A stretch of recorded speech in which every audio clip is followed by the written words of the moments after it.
السلام علیکم every one, welcome in ایزل کی دنیا۔ کیسے ہیں آپ سب؟ امید کرتی ہوں آپ تمام حشاش بشاش ہوں گے۔ جتنے کمزور میں آج ہوں اس سے کہیں زیادہ کمزور میں آج سے کچھ عرصہ پہلے، کچھ سالوں پہلے، کچھ مہینوں پہلے تھی۔ تب سب کچھ بے معنی تھا۔ تب میں اکثر اپنے آپ سے سوال کیا کرتی تھی کہ کیا ہو گیا میرے ساتھ ہی کیوں؟ خاندان میں اور لڑکیاں بھی ہیں، میرے ساتھ ایسا کیوں ہوا؟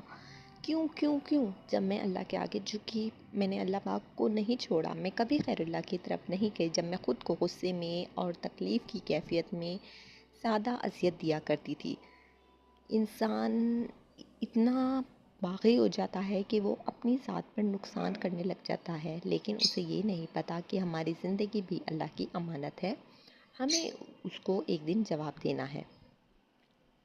مگر پھر جیسے جیسے وقت گزرتا گیا مجھے معلوم ہوا، آئی انڈرسٹینڈ، اب میں سوال نہیں کرتی، میں جانتی ہوں جو ہوتا ہے اس میں اللہ کی رضا ہوتی ہے۔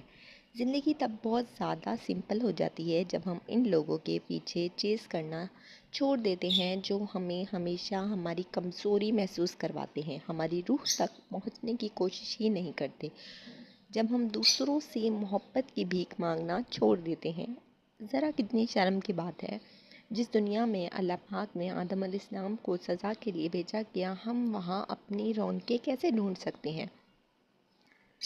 آہستہ آہستہ وقت گزرنے کے بعد مجھے ساری مصلحتیں سمجھ آنے لگیں، پھر اللہ سے محبت ہونے لگی۔ بس ایک وہی تو ہے جس سے بھیک نہیں مانگنی پڑتی۔ ہم ایک پوائنٹ آتا ہے ہم اللہ سے ناراض بھی ہوتے ہیں، اللہ پاک سے لڑتے بھی ہیں، اللہ پاک سے غصہ بھی کرتے ہیں، اور پھر ہم ایٹ دا اینڈ اسی کی طرف جاتے ہیں، روتے ہیں، پھر گلے شکوے کرتے ہیں، محبت بھی اسی سے کرتے ہیں، اور وہ عطا کر دیتا ہے۔ یاد رکھو، محبت بہت فراخ دل ہوتی ہے، اور محبت کرنے والوں سے نہ محبت مانگنی پڑتی ہے نہ عزت۔